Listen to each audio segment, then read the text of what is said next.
The question is, what is the political and military landscape worldwide? Peter Bergen is CNN's national security analyst and an expert on al-Qaeda. And Bobby Ghosh is the international editor for Time magazine, whose cover story this week addresses President Obama's foreign policy challenges in Syria and really across the Middle East. Bobby, I want to start with you. Break it down for me. When we're talking about the world here and the nations of the world, what are the different sides here and how strong really are those sides, especially given that Britain, one of America's fiercest and strongest allies, seems to be, to quote a former British Prime Minister, going a little bit wobbly? Well, we know, John, who is completely opposed to any kind of action in Syria. That is the Russians, that is the Iranians, and it would appear that is also the Chinese. So that part we're particularly clear on. As the president tries to pull together a coalition of the willing, that's a little more complicated. As you mentioned, in Britain, the government seems ready to go. The opposition, not so much. The French government seems ready to go. We believe that the Turks, the UAE and Saudi Arabia are also willing to go, but we haven't quite heard from them.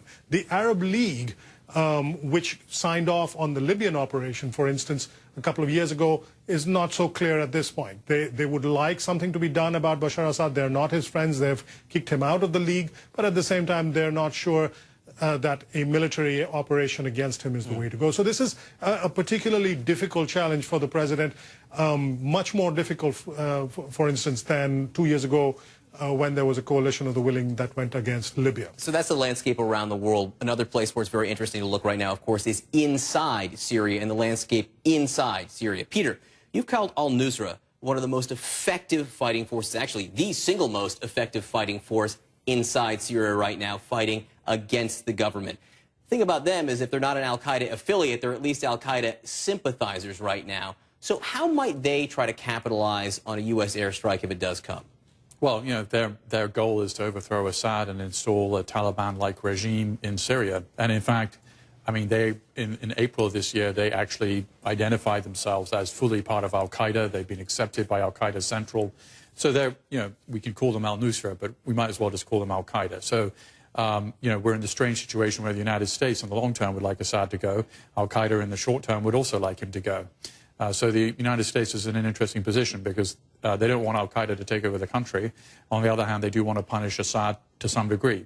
So calibrating this strike so it doesn't actually overthrow his regime tomorrow, but at the same time isn't a slap on the wrist, is what they're trying to create. Does an airstrike help al-Qaeda? I mean, these are the strange situation of helping al-Qaeda. Yeah, I mean, the short answer is sometimes you get in these very difficult situations. I mean, that's being a policymaker is choosing least bad decisions. You said very difficult situations there. Bobby, the cover story again of Time magazine today, or this week I should say, notes that one of the goals of any administration is to avoid, in foreign policy, avoid unwinnable situations.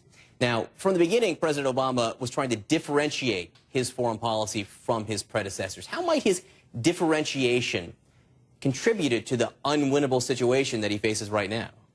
Well, it was not so much his differentiation that's led to this situation. At the beginning, when he first became president, he reached out to the world, as he said, with an open hand, hoping that the world in return, particularly in some of these more difficult countries, that there would not be a clenched fist against him.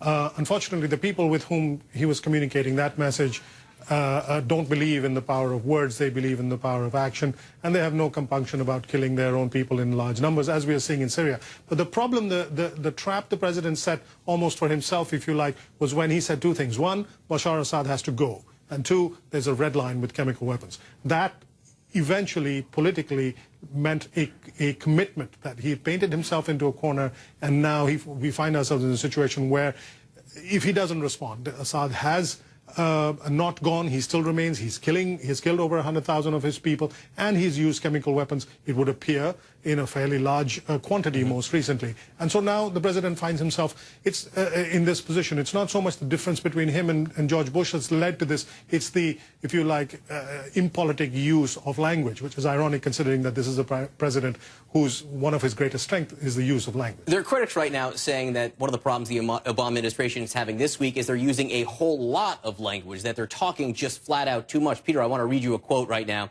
from former CENTCOM Commander Admiral William Fallon. He says, "I have no earthly idea why they're talking so much." He's talking about the White House right now. "It's not leaking out, it's coming out through a hose. They've been talking for 4 days about an airstrike. Doesn't that temper whatever effectiveness the airstrike might eventually have?